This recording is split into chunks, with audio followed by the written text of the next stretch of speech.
glad to be here for this Gramophone Expo, and my good friend Sunny Matthew for the last 4 years has taken so much pains, he and his team, and I am really very proud to tell you that this is the first of its kind in the whole country, that so many gramophone machines and so many records are put up in the exhibition, and I am sure that once it gets sufficient publicity, this will be copied all over, up to the north, up to Kashmir, and people will come forward to preserve our treasure, our history, our heritage, which we are losing fast. So now before I go to the subject proper, the history of recorded sound, many of you have seen the exhibition down below, and all of you may be wondering how this sound works, how this sound comes out of plate, which otherwise appears quite stationary. When you put a plate on the gramophone machine and put a sound box over it, nothing happens. But the moment you start rotating the disc and a needle is passing through the groove from the beginning to the end, how is the sound coming out? Isn't it? That is the question everybody has in mind. So to give a simple answer to that, I will just to demonstrate one very simple gramophone which I have brought specially for you. So you see, this is the gramophone which I am putting in my shoulder bag or rucksack or pocket or suitcase. Can all of you see? Can you all believe that this is a gramophone? Okay. There are 3 folds of the cardboard. What is the speciality? The middle cardboard is just a support. The lower cardboard here will hold the record. The top cardboard has a small needle here, which will do the wonder for us. So what I will be doing? Can you use the mic, please? I am.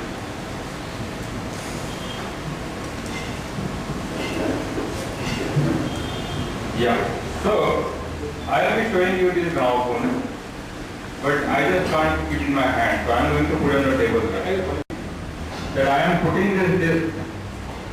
Can you see all this disc? I am putting it here on my tiny gramophone machine. And this is a speciality. Normally this has a one hole only at the center. This has a disc at the periphery also. And the purpose of that other hole is to give a speed to my record. And how am I going to do it? So I have put the record. Now you can see there is a needle here, and this whole piece of cardboard is going to act as a diaphragm. So now Sunny, come here, tell me. You have to hold the microphone at this cardboard when I am rotating. Right. Come on, that's it.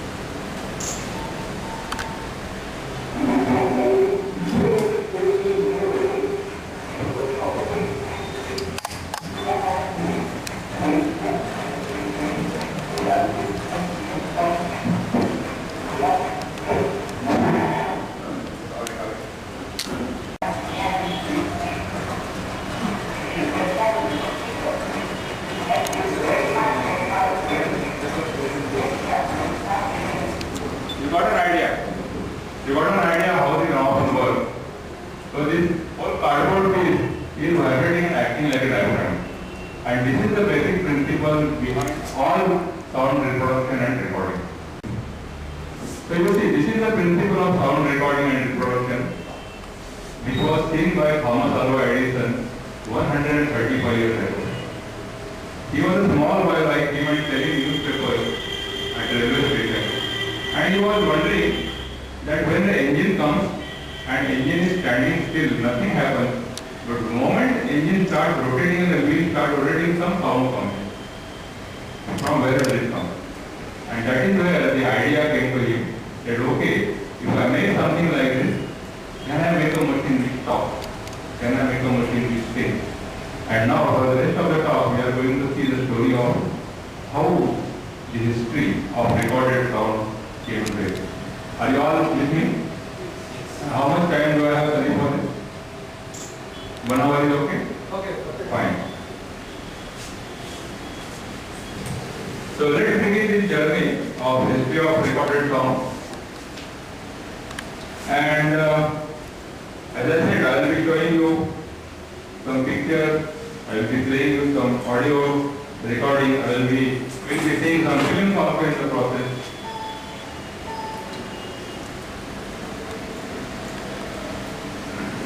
So, before I go there, let me tell you something about this great Greek philosopher.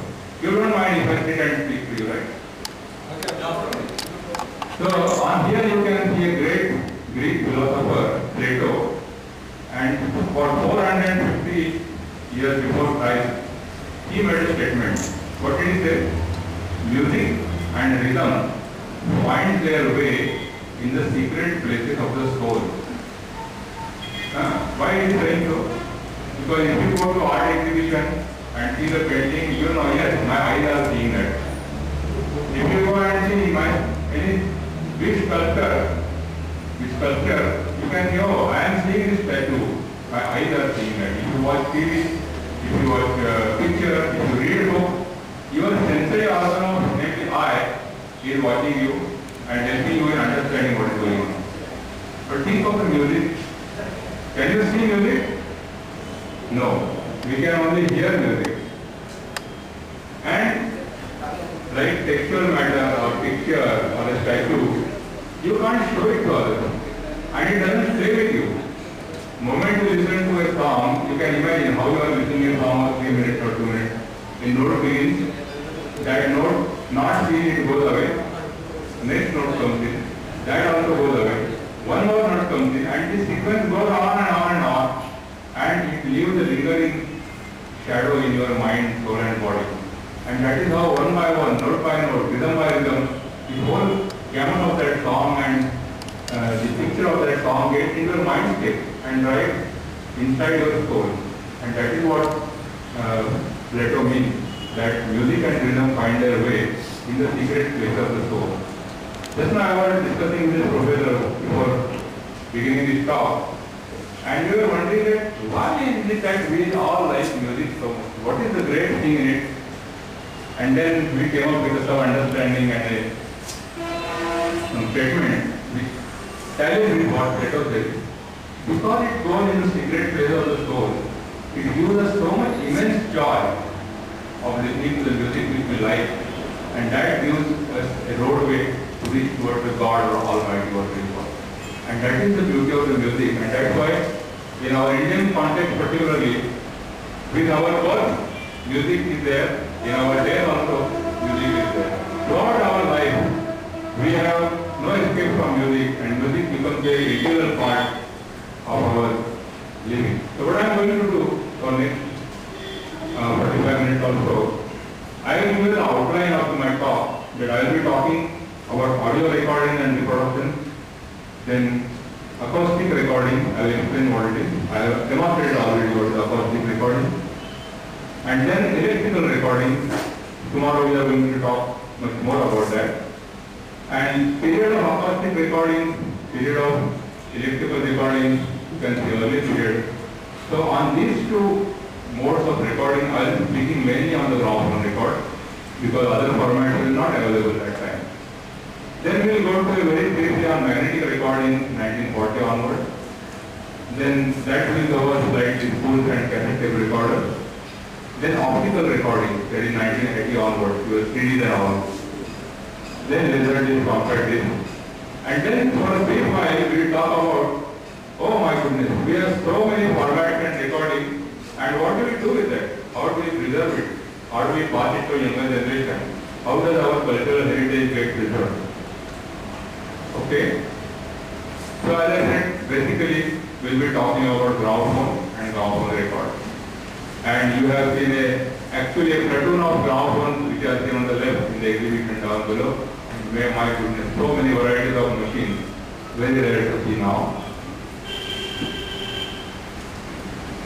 So, just now our speaker told us that two kinds of phones ruled over last century for quite a bit. And you see the two great men behind two great souls are seen here. Alexander Graham Bell, who invented telephone, and Thomas Alva Edison, who invented early gramophone. Now note, that both were born in the same year, 1847. And Graham died a bit early. Edison lived in 1931. And we were surprised to know that Edison never believed that his machine will work and it will be so much useful. Why I am saying so? And look at the young man Graham trying, speaking in his own invention, telephone in the beginning, and Mr. Edison with his cylindrical recording machine in his studio. And we are going to see actual demonstration of how the cylinder works a little later. But these two great men have changed our lives. And mind you, Edison not only gave us gramophone and sound recording and recording system, but you can recollect what else he gave. He gave us electricity. He gave us locomotives. He gave us cinema. What he didn't give? Actually, that is what so great genius of last century. That is why he was called a magician, or we heard of Menlo Park. Menlo Park is the place where he had his whole work done, and he used to call his company as an invention factory. Can you imagine invention can be done in a factory like an industrial product? But he was all the time advocating that I am a person who is running factory where inventions are produced. And this is where his first invention factory came. And on this simple machine phonograph, made in 1877, he had filed over 1100 patents. And most of his life was spent in fighting for his patent, because somebody is infringing, then he will take him to the court. Then as I said, light bulb he invented in 1879, soon after the phonograph. Then the kinetoscope. What was that kinetoscope? A picture, moving picture images, and then there was no sound at time. So he made a very clever idea that silent movie images were being screened on the screen, and by the side he used to play a gramophone. So sound comes from the gramophone and the pictures come from a invention kinetoscope. So this is how the Edison phonograph looks like. You have a cylinder here, you rotate to a handle, and then the grooves are made in this cylindrical surface, and there is a small needle sitting over here. And this is how Edison sold his phonograph for many, many years. And this is how the flying cylinders look like. This, in workshop you have a lathe-like object and there is a tool going from one end to other end. So these are the Edison cylinders. And now we are going actually to watch how the cylinder works. All of you, Nasir and Mary had a little time. So that is how the first song was recorded by Edison. And there is a very interesting story behind it. What Edison did, that he made a small drawing, and there was assistant in the invention factory laboratory. He made a remark that this machine production may cost $18 or $20, and this machine may or may not work. So after about 3 weeks, Edison returned from his tour and then asked his assistant, what happened to that my drawing? And really, it was made, and they didn't know how to tell, but Edison knew his idea. And what Edison did, and he himself was shocked because he had written a last note in the note to his assistant that this machine may not work, but it really worked. And how it worked, let's see that.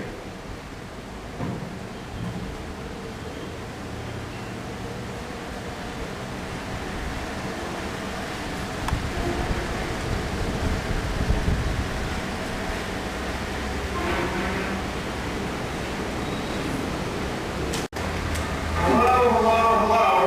Here we have little lambs laced with white as snow.